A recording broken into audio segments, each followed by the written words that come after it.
Greetings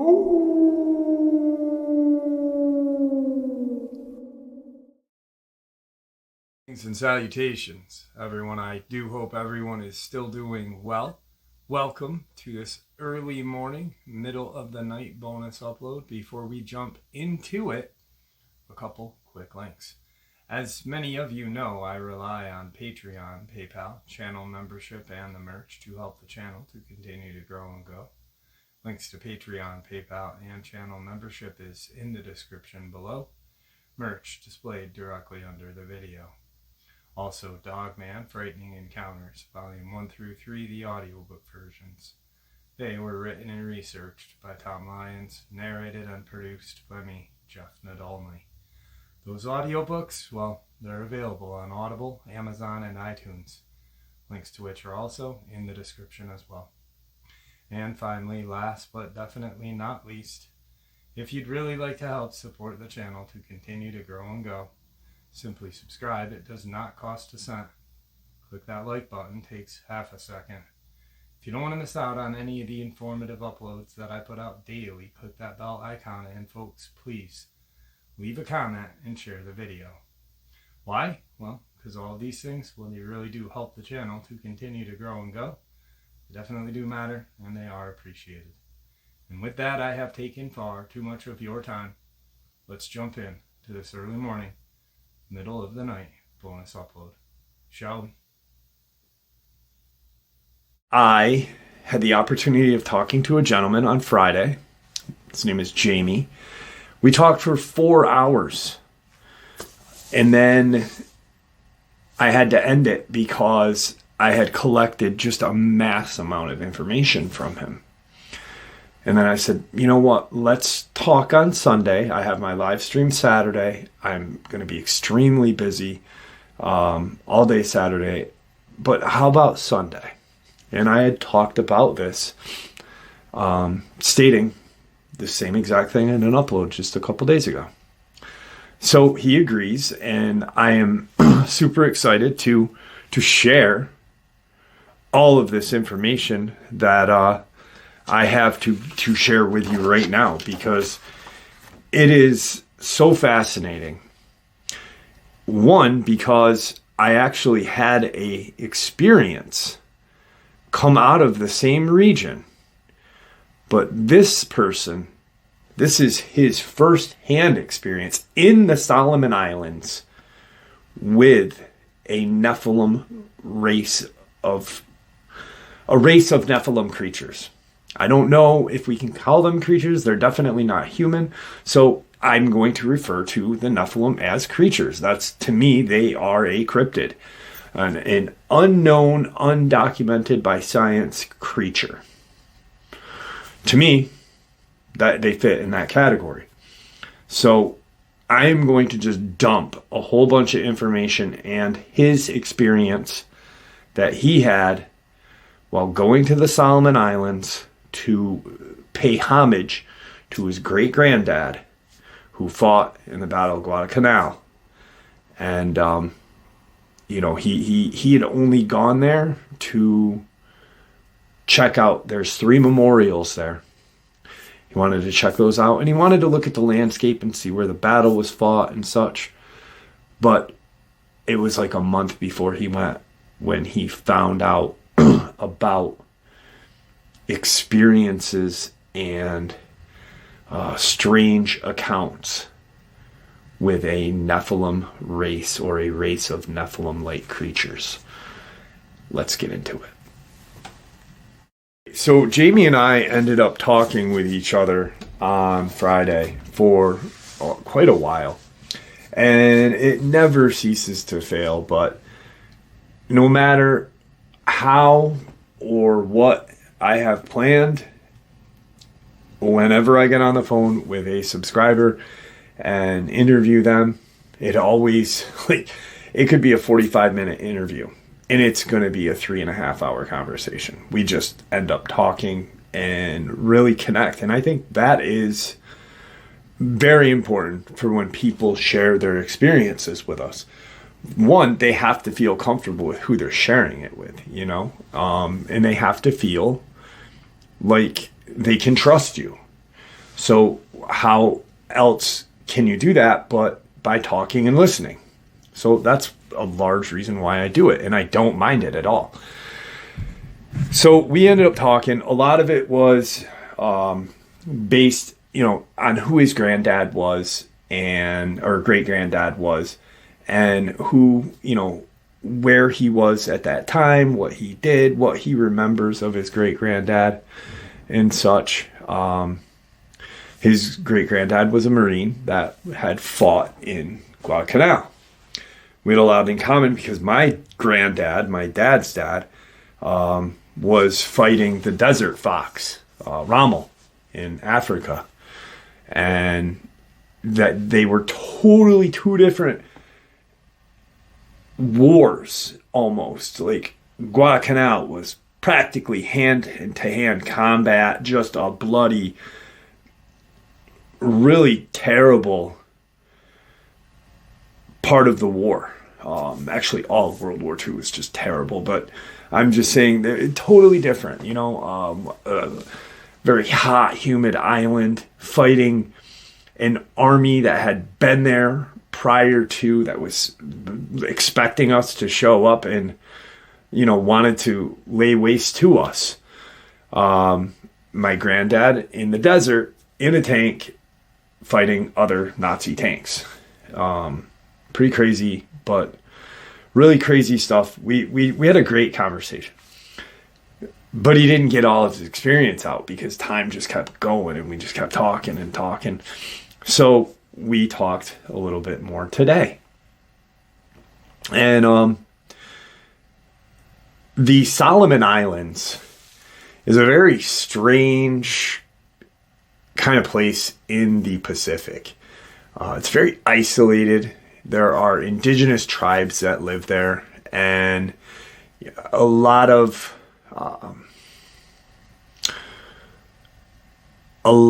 I guess, not folklore, but lore, like our indigenous people, and any indigenous people anywhere, all have their experiences and accounts passed down generation to generation. Now, here's the strangest part about all of this, is when we hear about these Nephilim, especially like the ones in the Middle East, red-haired giants, dangerous, man-eating, cannibalistic monsters.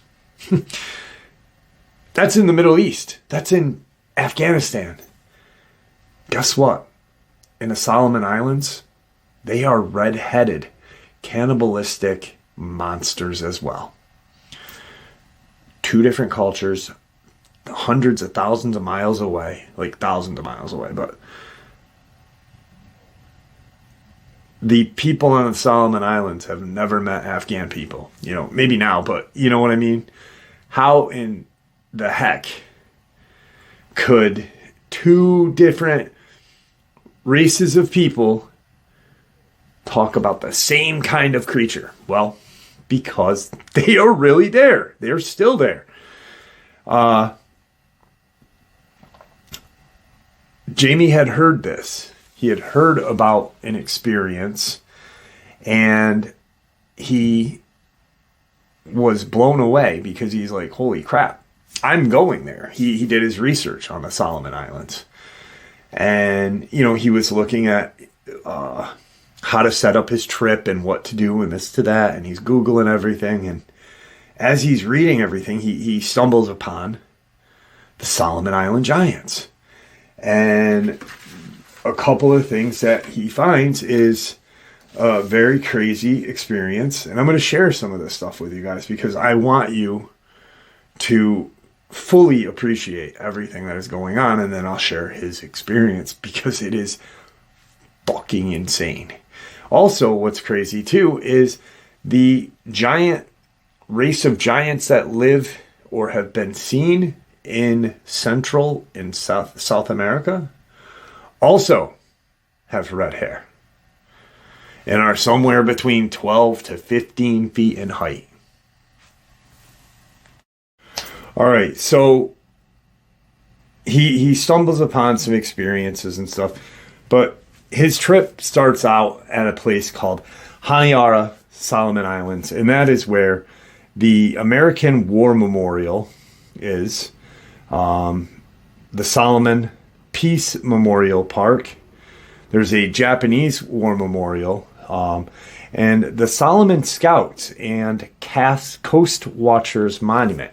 All are in this area, and that's why he wanted to go. He wanted to and see where the battle occurred. Our troops were kids, man, and going to this remote location where there is some dangerous creatures there. I mean, dangerous natural creatures, not paranormal or crypto, but cryptid.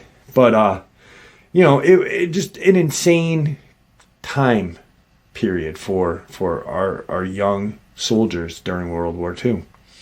And he really loved his great granddad.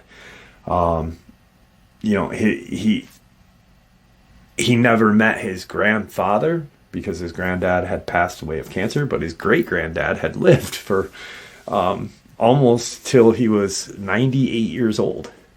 And he was coherent and really had his wits about him up until he passed. And Jamie just had a really awesome connection with the guy. So all of this, he hears the stories from his granddad about the war. And he's like, I've got to check it out, I really feel like it's something that I need to do for his memory.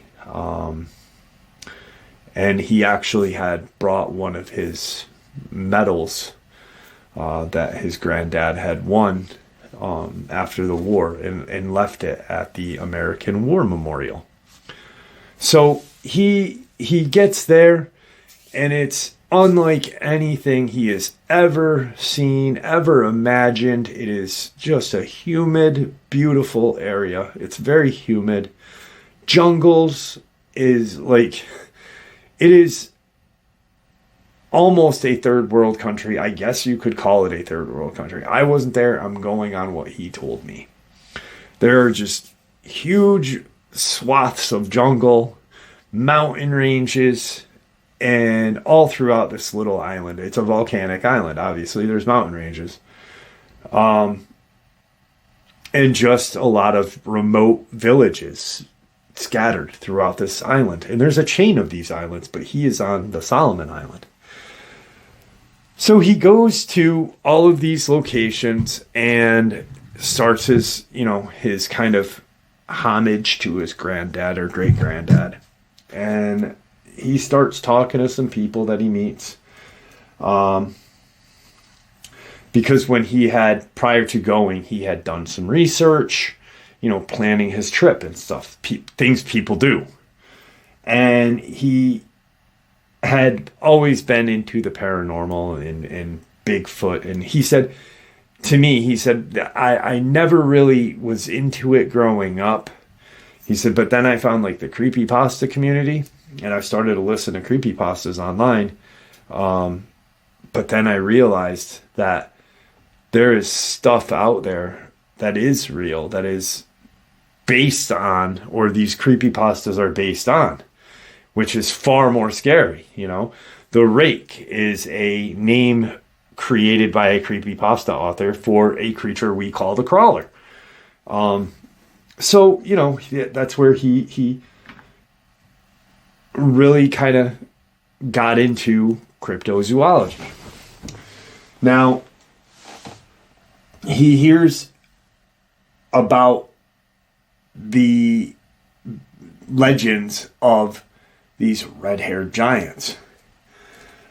He had gone to Guadalcanal and looked at this location where the battles had been fought, and it's almost in the center of the island. And he's got a guide with him, and the guide is, he's asking questions to the guide. Have you ever heard of these giants and stuff? What's the deal with the giants? And the guide kind of keeps pushing it off. He's not answering his questions all the way. Like he's being very very quick with his responses, but not being completely full. So about the 6th day of being there, because he had spent time at all of these 3 war memorials, and then to get to the Guadalcanal is a trip. It's not like, hey, you can just jump on the highway and drive there. It's a trek, and it is an adventure. So he gets there, he spends some time there, and at that point, he and his guide had spent so much time together that his guide finally brought it up and said, I know you've talked about these giants and stuff, but there is a location that is said that these creatures terrorize the region around it. And supposedly they are in this area of jungle between 2 remote villages on the other side of the island. And he said that it's on a river called the Itina, and you'd have to follow the river from a village called Kologhana to get to another village called Chiliara. And the river Itina kind of loops through the island. Doesn't go all the way through, but it maybe goes halfway through it and does kind of a U. And his guide says, if we follow the river and we go to, the area of Chiliara, we may be able to hear some more accounts from people. He said, I don't know. I've never seen one. I don't know anybody that I know of that has seen them. But it is something that is talked about. And they are supposed to live on the backside of the island and terrorize the villagers there because it is very remote. So from Guadalcanal, they end up getting to this village, Kologhana, and it's a very isolated place. His guide says, there are a lot of tourists do go there, and in order for you to have any kind of acceptance or people to talk to you, buy some of their goods that they craft and stuff. And he's like, awesome, I was gonna do that anyway, so why not support the local indigenous people and also hear some tales from them as well. And so they get to this village, and his guide starts talking to some villagers there, and he notices that as the guide is saying something, he tells Jamie what he's going to ask and what he's going to say. And he's watching this conversation. And he's standing with 3 of the villagers that live in this remote village. And he says, as my guide is talking to them, he said their faces, they had joy. They had just a lot of joy because an American is there, and Americans mean money. Americans mean, happiness. So they had a smile on their face, and apparently during this conversation that his guide is having with these 3 villagers, their faces totally changed from happy to just, oh shit. And 2 of them walk away. 2 of them gone. They don't want to have anything to do with the guide, Jamie, or anything else, Jamie's money, nothing. They want out, and out quick. And they're gone.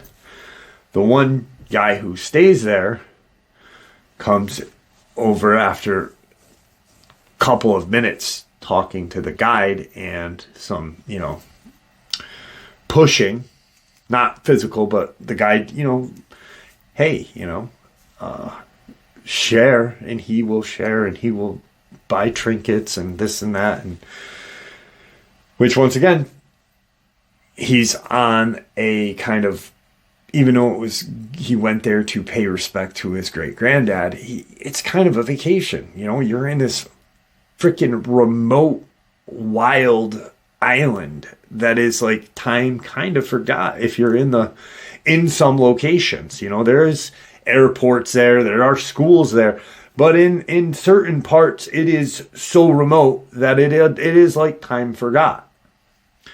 So he's enjoying himself, and he's just, so the villager, after some, coercion from the guide, comes and they are both, the guide and Jamie are both led to where this villager's his home is, his kind of hut. And they sit kind of on the other side. There's a front entrance, and they go to the side. And they sit, and they're, just in this kind of small circle of the three. And the villager starts talking. Just, it's not even like, there's handshakes and greetings done, but it's like they sit down and it's da-da-da-da-da-da-da-da. And just very quick getting the information out.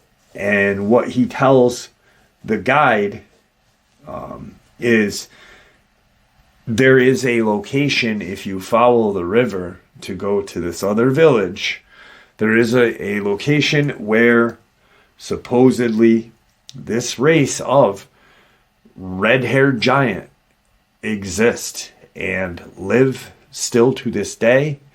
There are strange kind of cave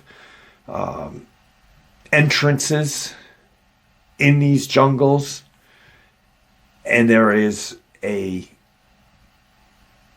doorway. The way the villager had described it was, and Jamie immediately, registered portal. There is a doorway that opens to another world.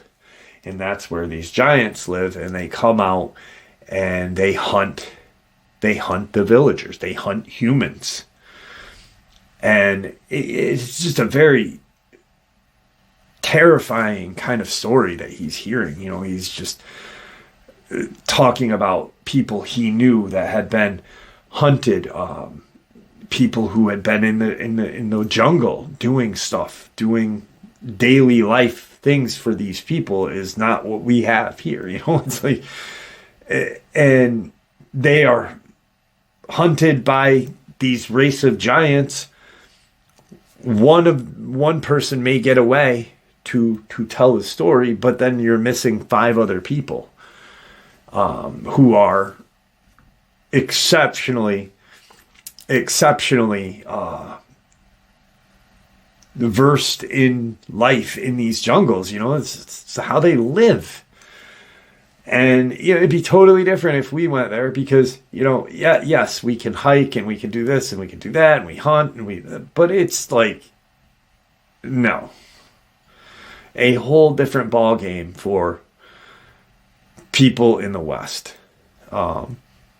So it'd be like going to the jungles of Vietnam, Cambodia, and Laos, or this Amazon rainforest and freaking hiking around there.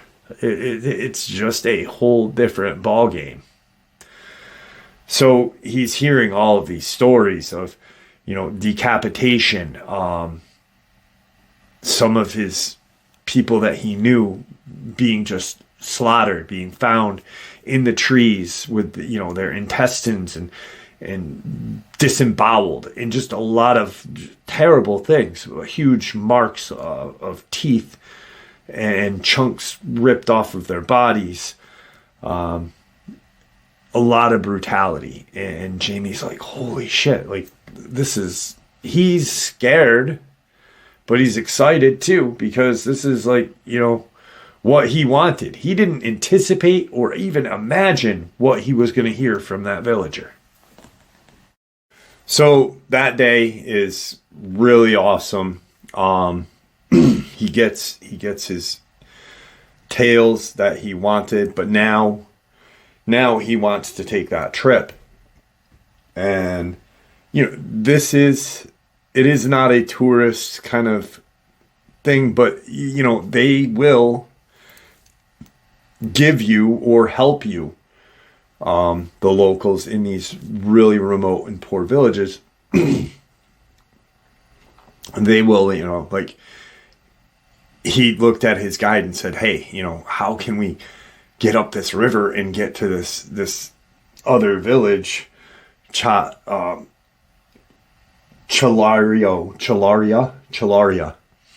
How can we get to this village? How can we get up this river, Atina? And, obviously it's because he's looking at a map and he's like, it's way too far. How are we going to get, can we get like a canoe or, some kind of boat, something to get us up there? And would he be willing to go with us and be you and I's guide, So he's like, will he be our guide's guide? And, that was it was a joke that he had said, like he said, hey, see if he'll be my guide's guide. And, he reluctantly and was very hesitant at first about it. And then, his family, he got to meet his family and they had dinners. There's a meal was prepared. He got to meet other villagers and such. It was a really cool trip for him. And that night was amazing for him. And the next morning, they did end up convincing this gentleman and another guy to accompany them to this other village. They were paid handsomely. In our standards, no. But in their standards, they were paid very handsomely.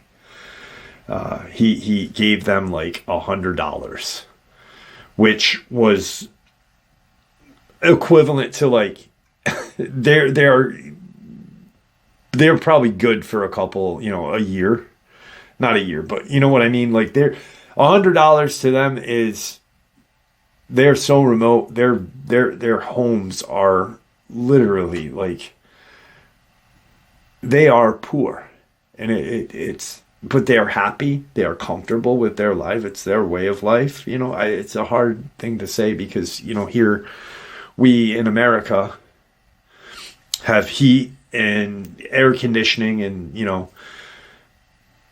you can't imagine going into a area where there is essentially animals in this area that could kill you. And one of those creatures is a saltwater crocodile, which during the war, there was a Japanese battalion or whatnot. They were trapped in the Solomon Islands on this like land kind of. There was a land bridge. Tide went out. They were stuck on this little part of this remote. And they were all killed by these crocodiles, So these are human hunting crocodiles, essentially. Saltwater, massive, violent crocodiles. And, so this is a very terrifying adventure. There is danger to it. But the next morning they get up and they get to the mouth of this Itina River. And they get on their canoe. They've got what the guide and what Jamie had with them, which was not a lot. It was not a lot. They did bring food and such from the village. They paid once again handsomely for things. And when I say handsomely to, it's not to us, but it is to them, and which was another thing that he kind of had a hard time with, because, a little bit of money bought you a lot there. What they could give you, what they could have, what they had to give you. But they were all very hospitable to them too. So they get on this river, and they head on to their journey. Everything is smooth. It is a very smooth trip. It's very hot, very humid. A couple of times they had gotten off onto shore, and there is some dangerous, insect life there. There's really dangerous ants and any other kind of aquatic. It's kind of like Australia, there's shit there that wants to kill you, So, in these guides, these two gentlemen that Jamie and his guide had employed to do this trip, were being very cool about, don't do this here, check this out. They, show them this very interesting thing, birds and such. There are strange, like, large flying foxes and shit there. And just really a cool trip. So they are about a day away from this other village, Chalayara, and they have to, they can't go through the night. It's dangerous. It is a dangerous thing to do. So the two guides kind of haul up their canoe, pull it into as far up off of that waterway they can. They lead the way into a safe kind of area where they will camp for the night, and they clean out the area, make sure there's nothing that can harm them. And once again, Jamie's blown away by the kindness and the intelligence of this, it just, how amazing everything was. Because you put you put anybody in the Western culture, and it's kind of, anyone who has survival skills will still suffer, because it's just shit we're not used to. It's a whole different ballgame, and so they have a night, and they have a fire. They had caught some fish. These two other guides had caught some fish. They're eating local vegetables and such, and fruits, and having a dinner. They're hanging out in their fire. They're talking, laughing, and one of the villagers starts to kind of act a little weird. He starts to act like paranoid. He's kind of, and Jamie knows, like, sees it firsthand, because one, his guard was up, even though he's having like a great time, and these people were being very hospitable, but he's not dumb.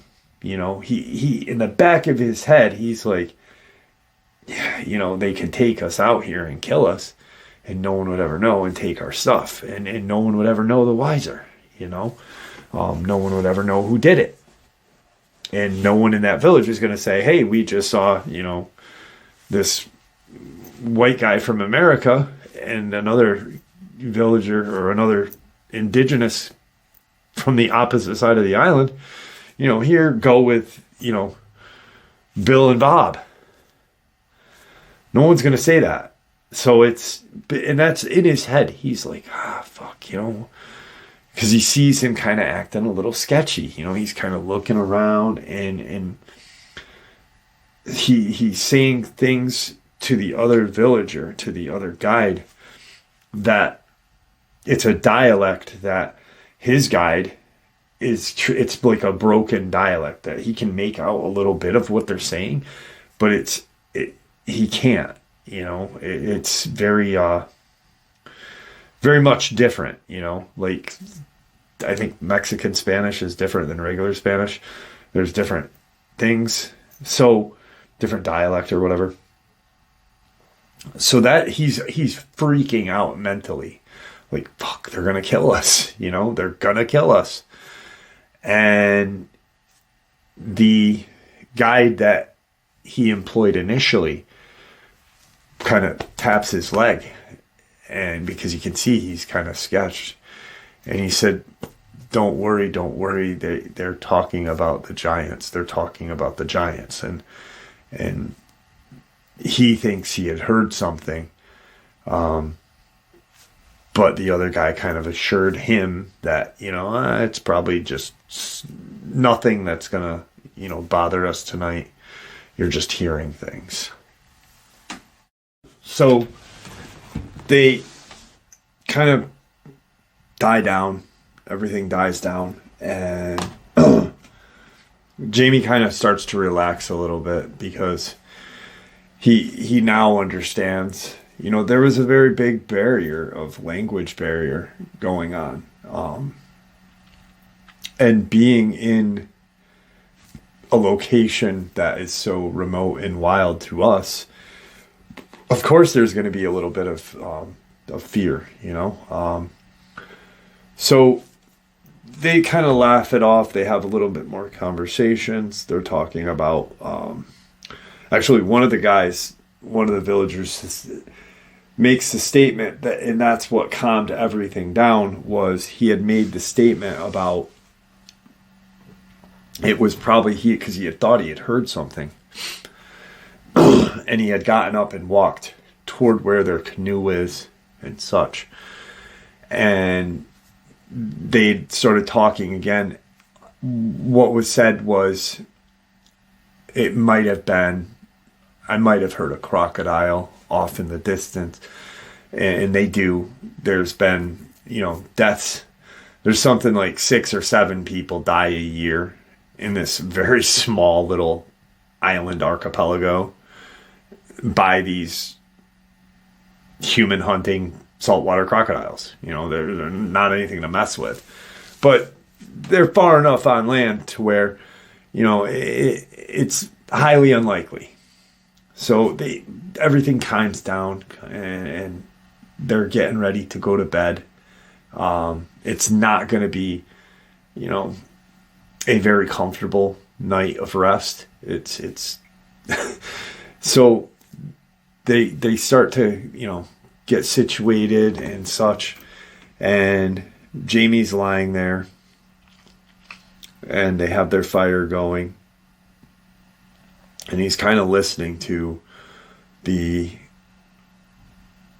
jungle around them, to talking. You know, everything is alive and very loud and very strange. So he's lying there and he's just about to fall asleep. And off in the distance, further inland, they hear this just commotion. And it sounds like a bulldozer or a large kind of something large just smashing through the trees.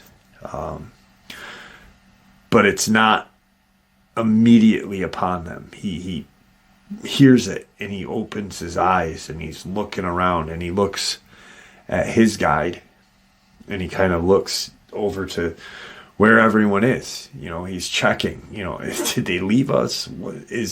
Are they up? His guide is awake and his eyes are just, if someone's eyes could say, holy shit, we're gonna die, and spell the word terror, that's what this guy's eyes. He said his eyes were just huge and he's just very scared looking. He's propped up and he's looking around. The 2 other villagers are right there. Jamie's not as afraid as he was, you know, because he's like, did they take off on us? But they are, you know, up. They're up, standing up. and looking in that location, and they're talking to each other very rapidly. He remembers how fast they were communicating. And he looks at his guide and he says, what are they saying? What are they saying? And because of that language barrier and that broken kind of dialect that he can't understand, he's trying to piece it together because they are terrified. Everyone's terrified, but they're talking so fast that he can't register it. And he says something to them like, what is that? Are we okay? What is that? Are we okay? And one of them turns and says the name, says the name Choa Choa or something like that. He believes it was a very strange kind of term. And his guide turns and looks at Jamie and says, get up, get up. And they're all standing there, in this kind of small squared area. Their fires died down, but it's still lit enough for them to see each other. And the guide says, they said the giants are here. The giants are here. And Jamie's like, the giants? They're here?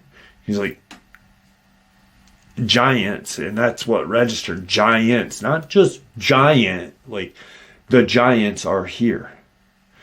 And he looks at his guide and he says, giants, like more than one? And he said, they're hunting us. And, Jamie has like no clue. He's like just out in left field to, he's trying to piece it all together, and it's having a very hard effect on it, registering everything. He cannot register. The two villagers look at his guide, and say, we got to get back to the canoe. We got to go. And they kind of grab all their stuff as fast as they can, and they start hightailing it to the canoe. Jamie has his cell phone flashlight, and he's shining it so he can see. These guys are running on instinct, and their eyes have adjusted. They're used to this way of life, being in the dark, hunting in the dark. And they get to their canoe, and the whole time they hear the noise, but it's not like as they are running, something is paralleling them or something is right behind them running. No, it was more or less a ruckus in the woods. So they'd hear a noise here, they'd hear a noise here, they'd hear a couple noises here. And the way they get their canoe into the water, they pretty much carry it for a little ways and then get in. This right here is how scared those two guides were, because this itself is a dangerous, possibly fatal thing that they are doing, because there is now at night where they can't see shit, there are saltwater crocodiles that are manhunters in that water. That's why they didn't stay in the, that's why they didn't proceed for the rest of the night, because of that. They are in the water, and how the river goes to get to this other village, it cuts through the lower kind of part of the island. Where the noise is coming from is away from the ocean. The side of the river they're on is closer to the ocean, but there's still a lot of land in between. So they are staying as far away from that side of the land they can. Jamie is making note of all of this. He's listening to everything that is being said, not understanding it. He keeps looking at his guide to interpret. and he's hearing the noises in the woods. And it does sound like there are multiple of these things, and it sounds like they are walking, like one here, two in the middle, just like a hunting push, a push. And they just keep, hearing these noises. Like, Jamie's like, what is that? What is that? Because it is so loud. There is no vocalization. The jungle sounds the same as it did when they got into the canoe. There is, no pretty much jungle noises that they are hearing except this movement. That didn't register to him until that point, because the only thing he's hearing now is the talking, the water, and the movement. And they keep going and they keep going, and it's very slow going. They're going upstream. They're not going with the river. They're going against it. And for some reason, he said, for some reason, these indigenous two guys were, not rowing rapidly. He's like, it's almost like they were stopping and looking, and the water would carry us a little, and then we'd go back, because we're going against the current, so the water would carry us back more, and they'd realize that and keep going. And Jamie looks at his guide and says, if I'll row, you help, I'll row, we'll both row, we'll give them guys a break, they can tell us what's going on. Now, the river kind of goes up and around this kind of section of jungle where at his vantage point, it almost looks like the river ends. There's just a canopy of jungle in front of them. He can't see how the river is going to go. And he's really petrified now, because he's thinking that this village that they're heading to is at the end of this strip here of river, this section of river that they're on. And these creatures are going to be right there waiting for them. Or these creatures have already gotten to that village and wiped it out. Like, all of these things are going through his mind. His guide tells him, that don't worry. We'll be okay. Because at this point, the two guides, the two villagers they had employed, had calmed down a little. Their very fast vocalization and rambling, that the way he looked at it, would stop. So at this point, Jamie's like, all right, we're safe. But he keeps looking. He's trying to figure out, if these are the giants, if, there's some sort of massive indigenous creature, some wild animal. But there are no huge, wild, there are some kind of, similar to a water buffalo or whatever in this area, but there is nothing like, a massive fucking hippopotamus or something that would be that loud and smashing trees and shit. So he's just waiting to see. And he's realizing that they are coming to what looks like the end of the river. And he's looks at his guide and says, is that the end? Is that the end? Is that the village? And his guide says, the village is far, far. And Jamie points and he's like, what's the lights? What's the lights? There are lights. There's a light, what? Is that a village? Is that... And the guide stops and he says something to the two villagers that they employed, and asking, like, what's that strange light off to the distance that we're coming up to? And, you know, are we going to be able to avoid it? What is it? And they're staring, and they start to talk really fast again. And the guide says, it's the giants. It's the Chawa Chawa. And Jamie's like, there's lights. And then the light's gone. It's like this bright kind of yellowish hue in the woods, and then gone. And then it light up again, gone. It was very strange. He said it was like a beacon. But then it went out completely. And the woods have gone completely quiet. Like, there's no more smashing. There's no more anything. There had been like 3 or 4 times that light lit up, right?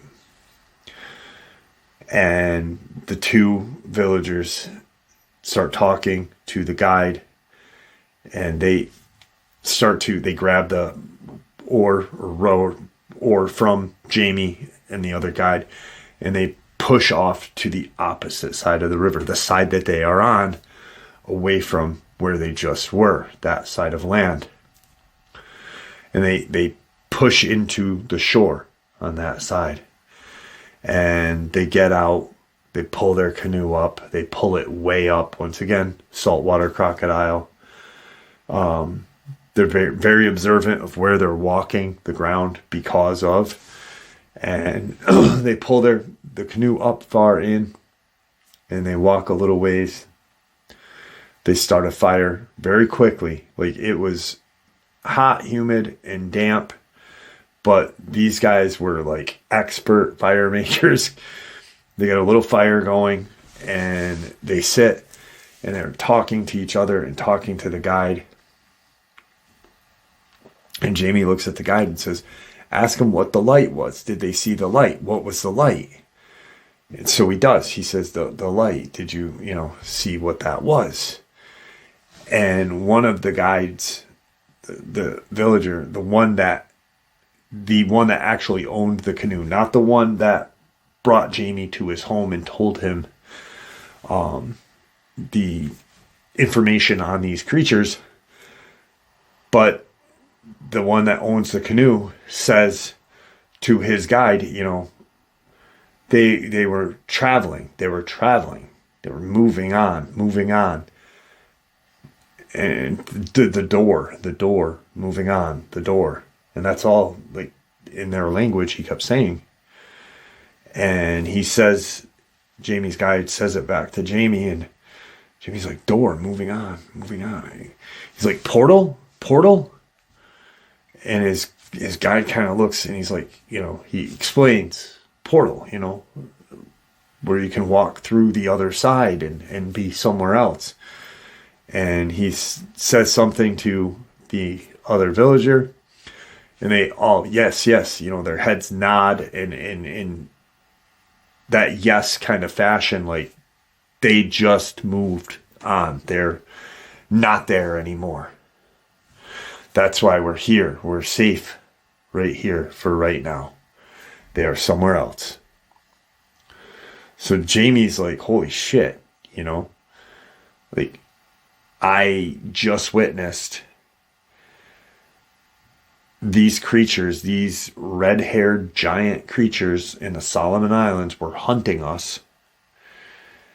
They must have realized that they weren't going to be able to get us, and traveled through their portal to wherever realm or whatever these creatures live. So he's like asking questions, and there's not a lot of answers being answered by the 2 villagers. And he looks at his guide, and he sees his guide as a little calmer, more so than before. So he says, can I, are we okay for the night? Are we okay, to be here? Can I relax? Can I relax? And the guide says, we're okay for now. They want to rest and then leave before the light comes out, before morning. So they kind of get comfortable, and Jamie's up, sitting there by the fire, looking at the fire. He's watching his guide. His guide's wide awake, scared shitless too. Because once again, on that side of the island, it's just lore. He's never had to deal with these things or hear about these things on a daily fashion. It's not like a local custom from where he comes from. It's lore. These two men have had supposed friends that had been hunted by these creatures. So they are,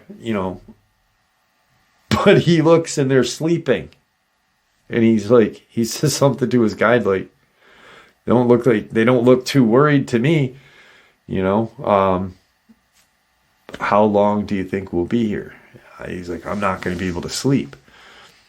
And his guide says, I'll stay up with you. And so they sit there and they're having a conversation. Nothing meaningful in what the event that just happened. Just BSing back and forth. Jamie starts to nod off because he's exhausted. The adrenaline dump. And then boom, the spike is over. He's just laying there and falling asleep. He thinks he was asleep for maybe 5 minutes. He doesn't know. To this day, he does not know.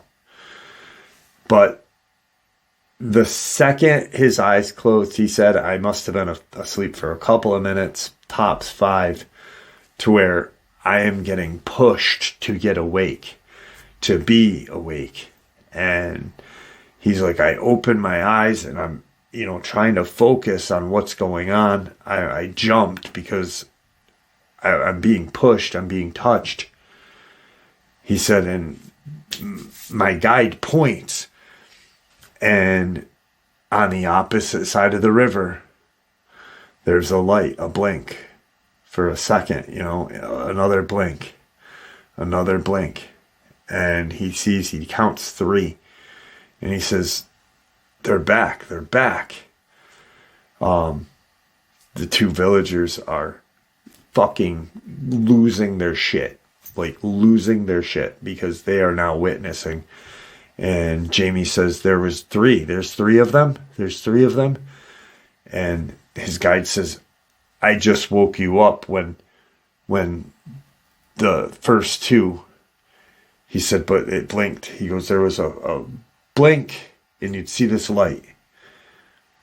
And a couple of seconds would go by and then it would die out. And then blink, the light, couple of seconds, die out. He said, I counted 5. He said, and if they're going the way that we just saw, he said, there is 1 extra one with them. And the 2 villagers look at everyone and we go home, we go back. And they're taking the money that Jamie had given them. They're taking it out of their pockets and trying to hand it to them. Like, we go home. Will you come with us? Or you stay here, but we're going home. Take your money. We don't want your money. Whatever, that is, we don't want that either. Just take your money. We want to go home. We're safe at home. We're not safe here. Somehow, Jamie's guide convinces them, we're closer to our destination than we are to your village. We should probably keep going. They all decide to continue to go toward this other village, this Chalayara. And they get a good distance around the hook, and they're watching to see if there's any kind of light, any kind of loud movement. Nothing. The jungle had picked up prior to that in its noise. That very kind of very eerie but relaxing noise.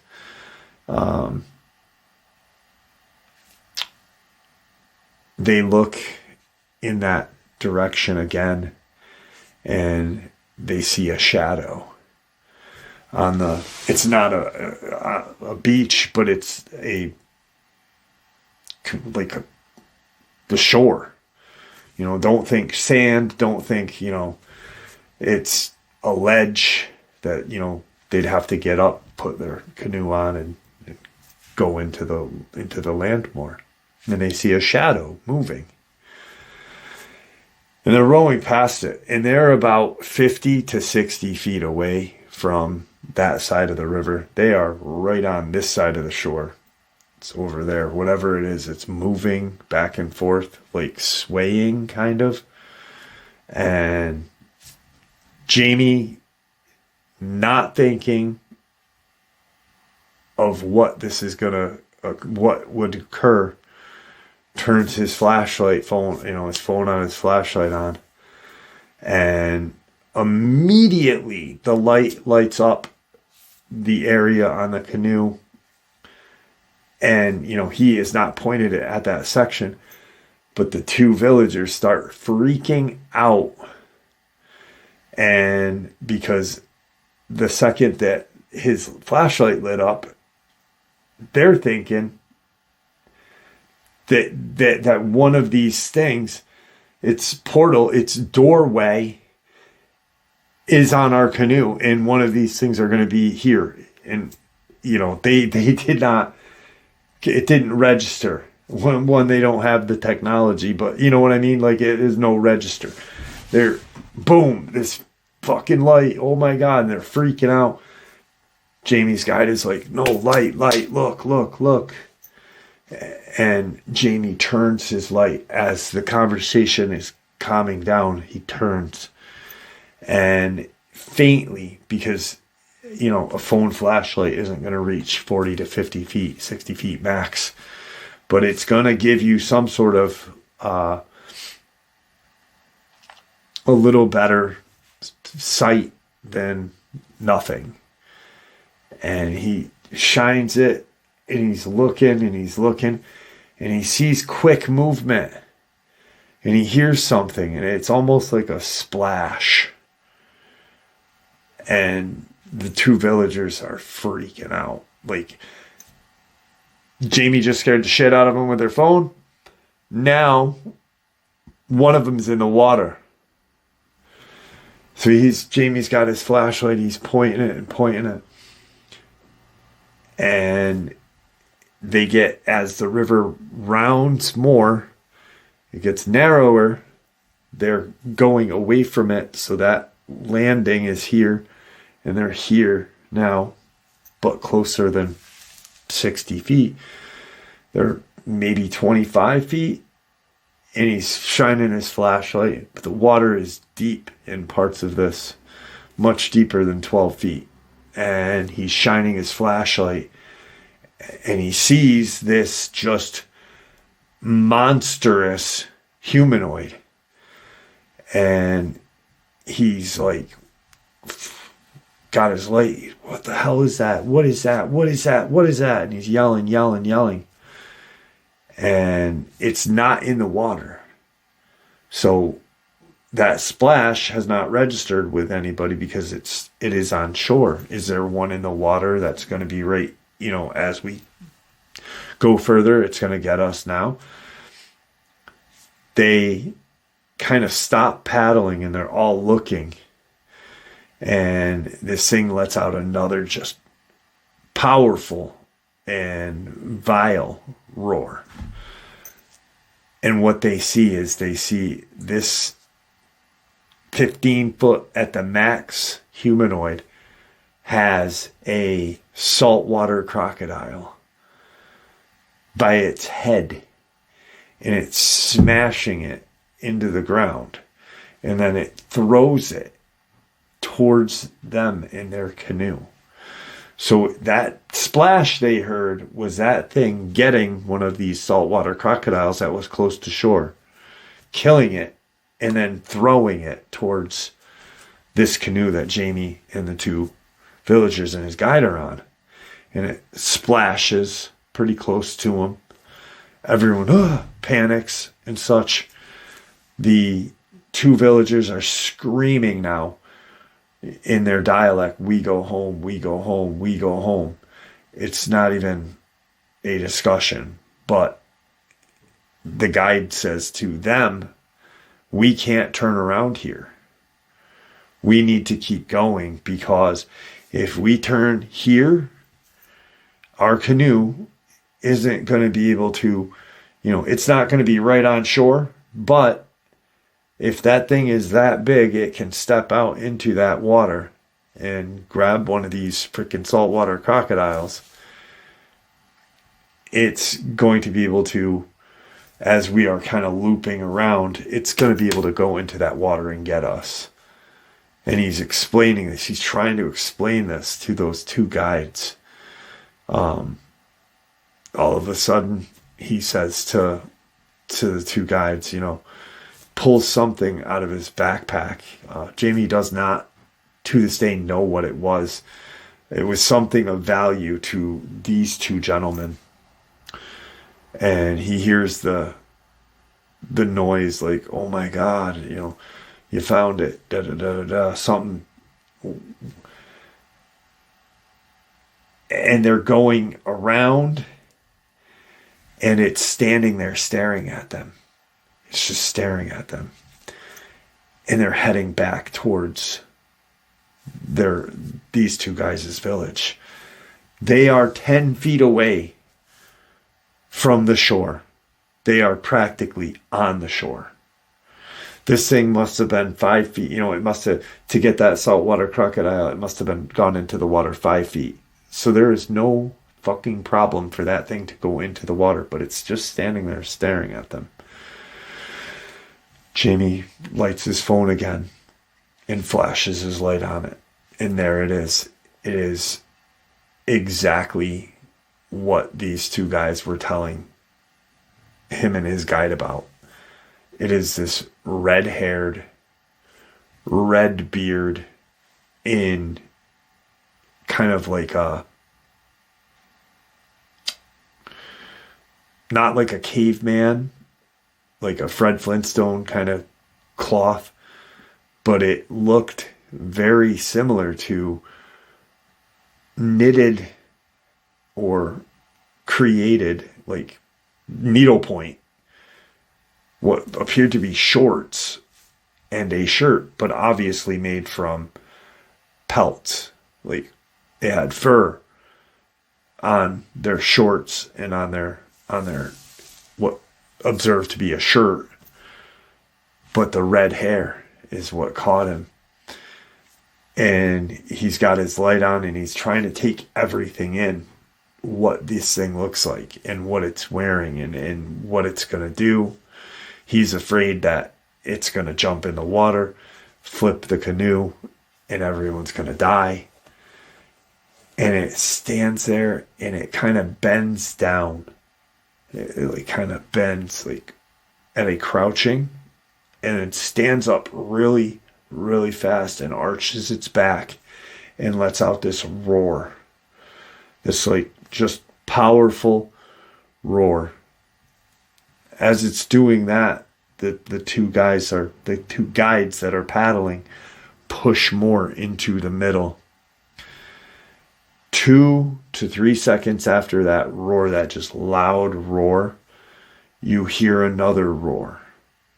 You hear another roar. You hear another roar. And then you hear a roar on the side of the river that they are the safest from. So they are essentially surrounded, but not in the front because the river is in front of them, but on the sides.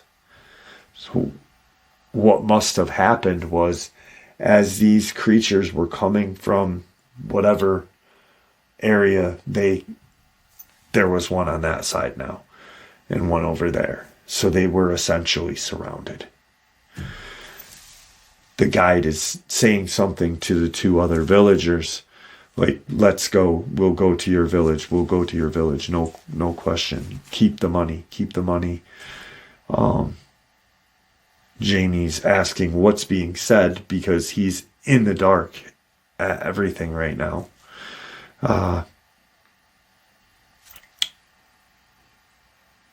He tries, the two guides try to give the money back, and he says, keep it.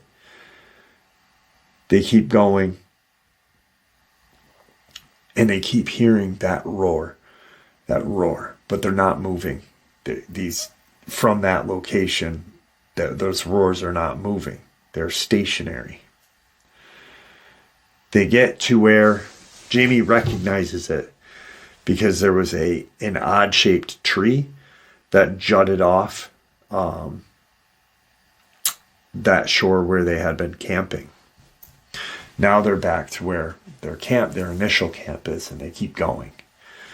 But he notices and recognizes this strange kind of odd tree. And he's talking to his guide, how much time before day breaks do you think we'll be safe when day breaks? Or do you think these things will hunt us more? They pass that tree, that very odd-shaped tree, and they keep going.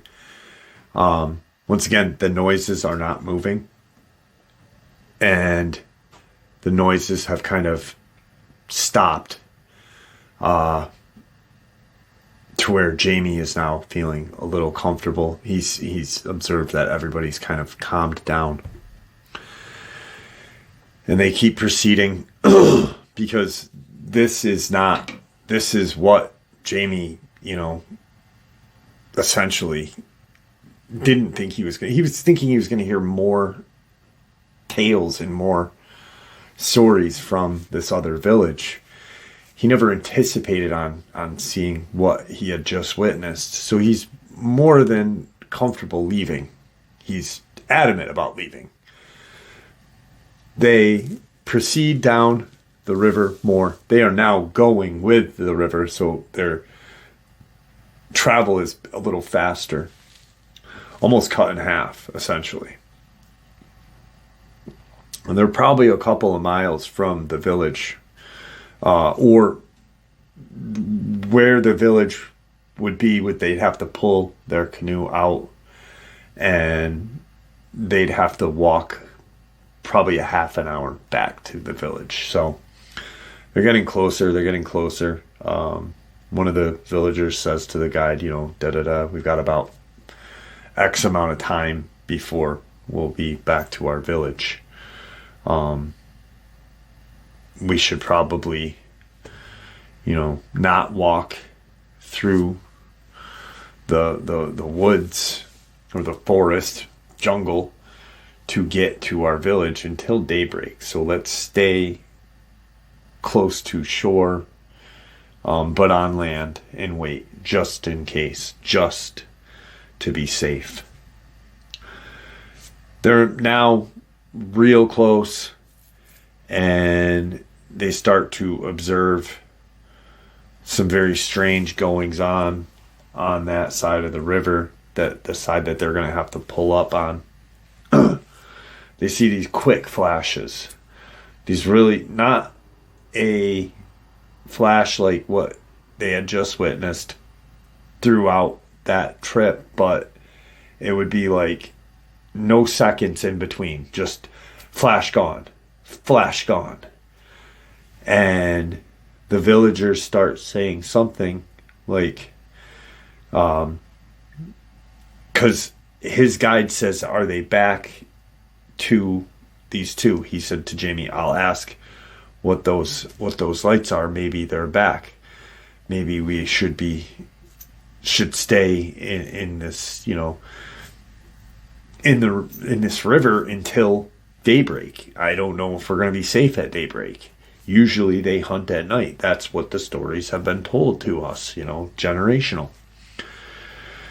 These bam lights, and it's all kind of along the shore, and it's 10, 12 feet off the ground.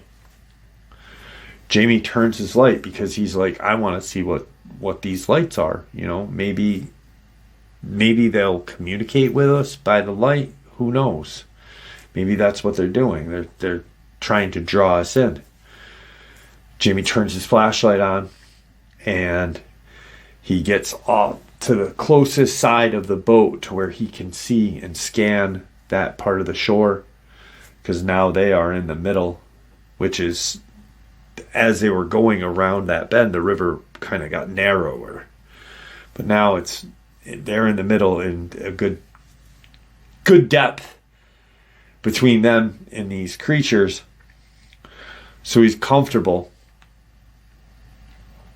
And as he flashes his light, he's shining his light and scanning.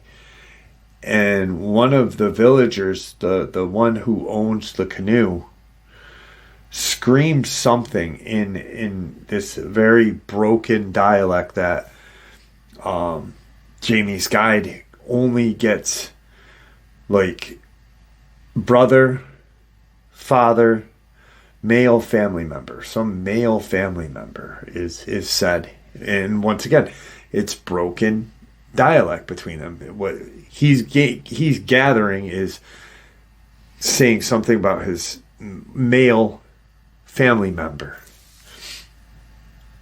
And he turns to look where he looks at the guide and fowls.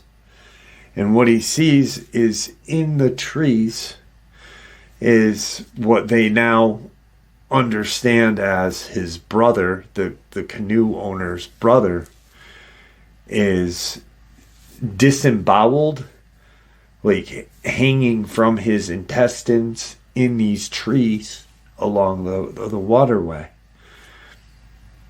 They are almost to that where they not just launched off, but where they had launched off in the beginning of the day.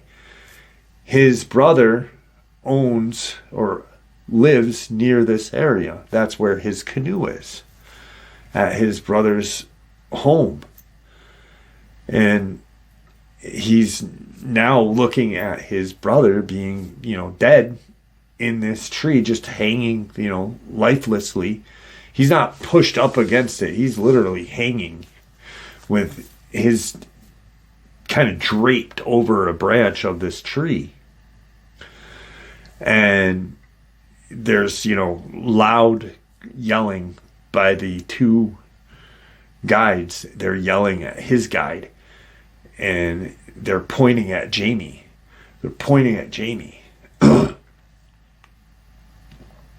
And his guide says to Jamie, stay with me. Stay with me. They blame you. I will protect you. You have to listen to what I say. They want to kill you. They blame you for the brother. They blame you. And he's like, why? Why me? What did I do? Our trip angered those giants. They didn't get one of us. They were hunting for us. They knew that we were in their woods. They were in their forest, their section of jungle. They knew we were in there, but they didn't know where we were, and they were hunting for us. They didn't get us, so they got the next best thing. And they used, essentially what they did was they smelled these four men and tracked back to where his brother's home is and hunted his brother, possibly dragged him right from his hut and disemboweled him and hung him from the tree so everyone would see. They get right to where the shore is that they have to get back to. They have to walk through the jungle to get back to the village. And they're just sitting there. And these two guys are still talking. And they are talking about throwing Jamie in the water. They're possibly, when they get off the shore, killing him. His guide is telling him all this very quietly, to Jamie as they're sitting on this canoe. And Jamie's like, no, I didn't do this. You know, this is not me. And his guide is like, they blame you. I see why they blame you. It isn't your fault, but if you didn't come to their village, ask about these giants, their brother would be alive still. And he's shaking his head, and it's registering with him like, they have a point. I did. That's why they don't, you know, on this section, they don't really like outsiders. They don't have to deal with outsiders. There's just nothing touristy. But there are tourists that go to the area from Guadalcanal. They can get to there pretty easily. So if anything goes wrong in a person of the Western world, they would blame them. And they wait and wait and wait. And the sun finally starts to peak. And it's getting humid. They're hearing the wildlife calling out into the woods. You know, you've got all these crazy birds, every kind of, whatever, the flying fox, whatever could make noises is making noises. Daybreak has broken.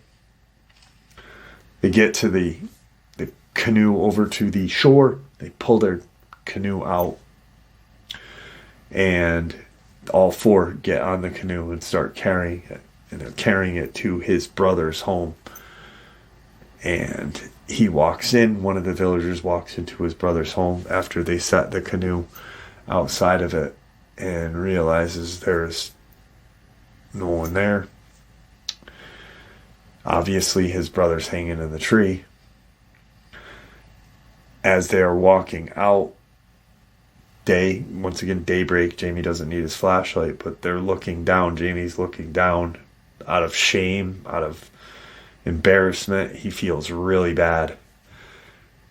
And he sees these large humanoid footprints. And he stops. And even though it's still, you know, daybreak, it's still dark. And he turns his flashlight on his phone and looks down, and he nudges the guide that was with him to look.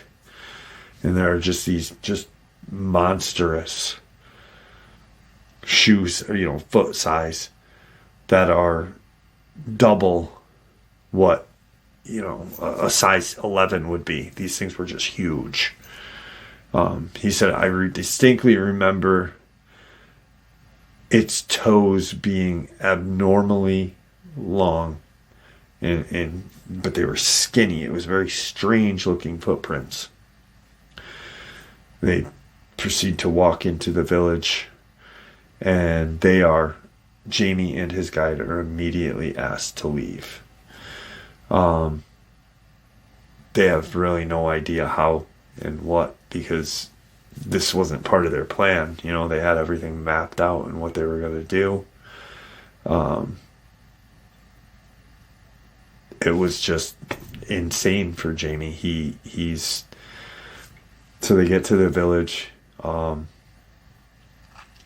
There's some more communication between his guide and these two other gentlemen. And everything is kind of not smoothed over, but they're not being overly aggressive towards Jamie again.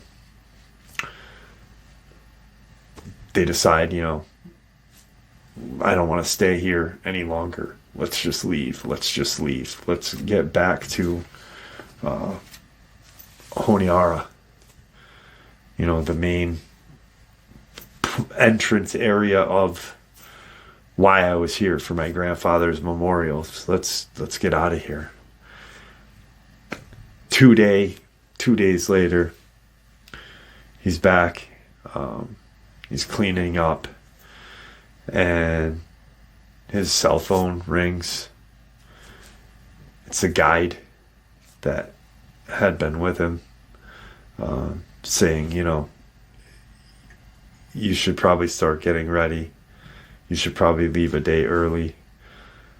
There are people that are from that village that apparently were related to that guy and have heard, they don't have internet in that village that they just came from, but somehow relatives of that gentleman hanging in the tree are in this village and want to take him out because of the belief that he is responsible for it, even though he's not. It was a very touristy thing. He just wanted to kind of lighten up and get information.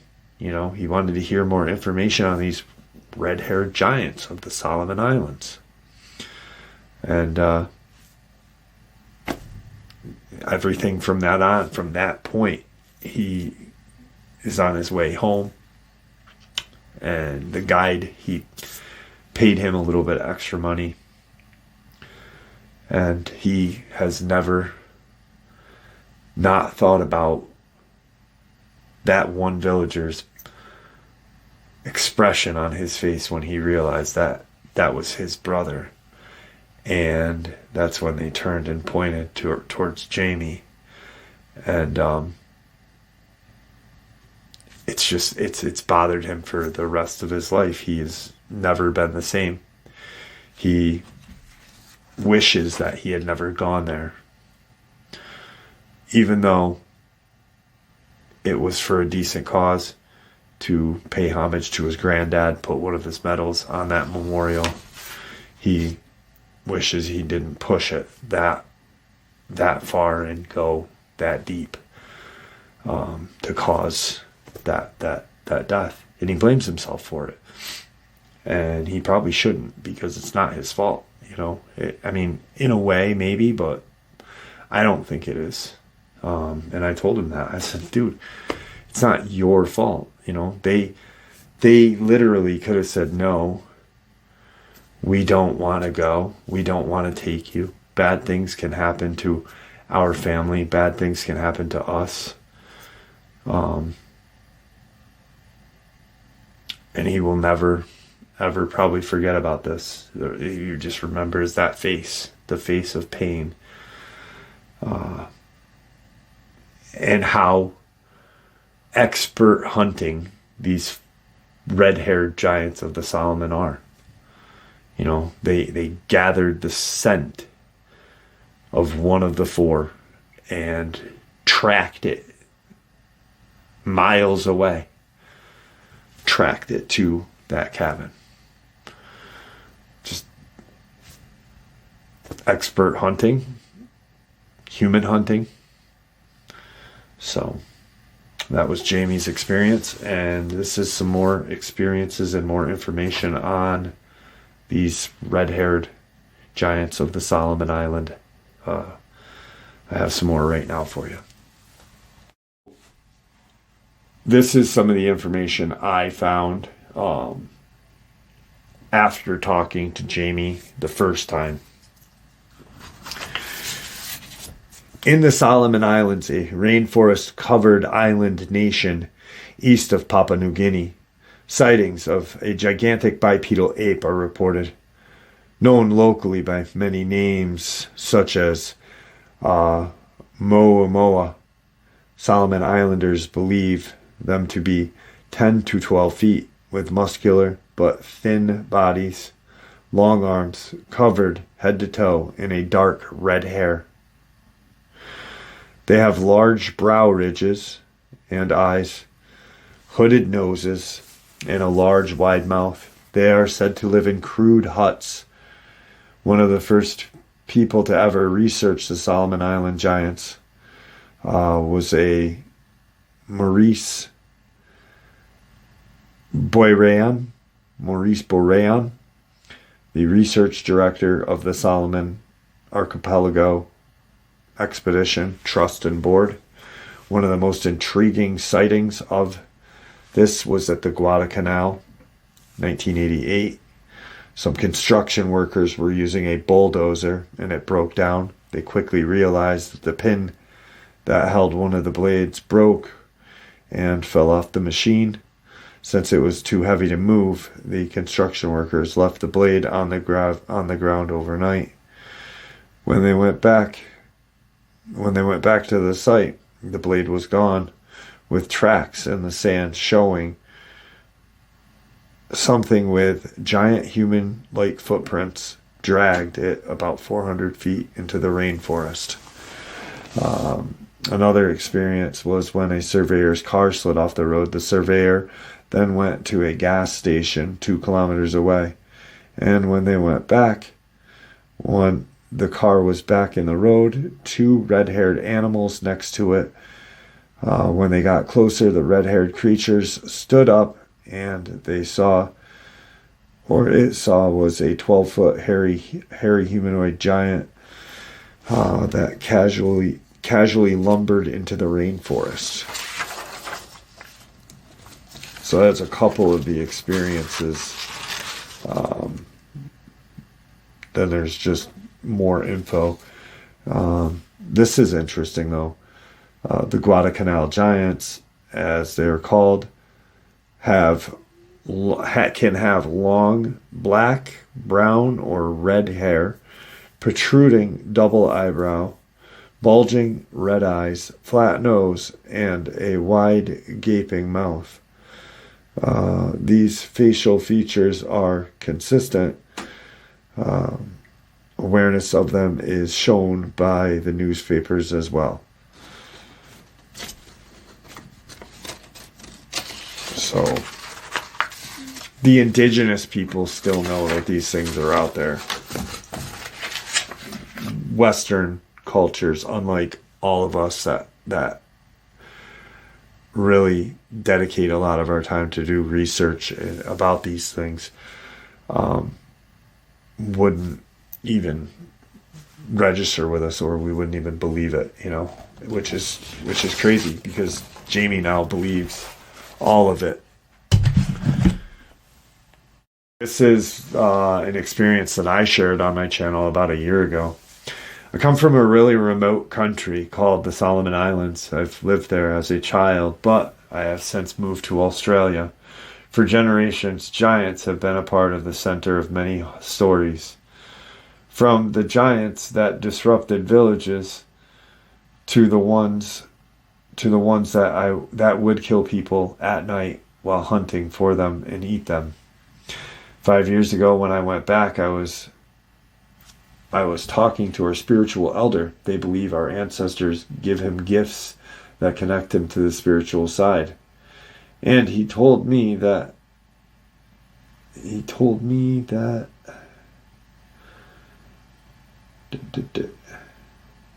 more recent story. So apparently a family from another village had contacted him about their daughter who was missing, to see if there was something supernatural afoot. Now, our spiritual man investigated. He didn't tell me how, and came to the conclusion that the giant had taken her. He asked the village if they had a giant population, and they verified that they live in the cave not far away. So, living in a cave,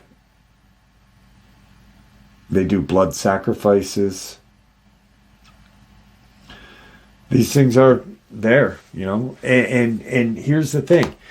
If the Afghan giant that was killed by U.S. forces had red hair, was I think max 18 feet. Some stories say 18 feet. But how is the resemblance so close together, yet these are areas thousands of miles away? It makes no sense. Well, it does, because these things live in a different dimension and come forward and hunt humans. So they are evil in my eyes. Pretty crazy.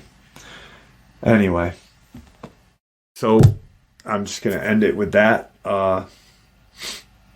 It's now 4:30 in the morning. After talking with Jamie for a couple hours today, I wanted to put this together. And, I want to thank you, Jamie, for sharing this with us. So thank you. And, I hope you guys enjoyed this as much as I enjoyed sharing it with you, because it's another avenue, another documented case of very strange creatures resembling and having an uncanny resemblance to another different creature. It still is very intriguing to me, and can only say one thing, these things exist. I don't know why people deny it. How can you have a red-haired giant in Afghanistan and have red-haired giants that hunt humans in a island archipelago in the Pacific? Unless they are real, it's time we wake up.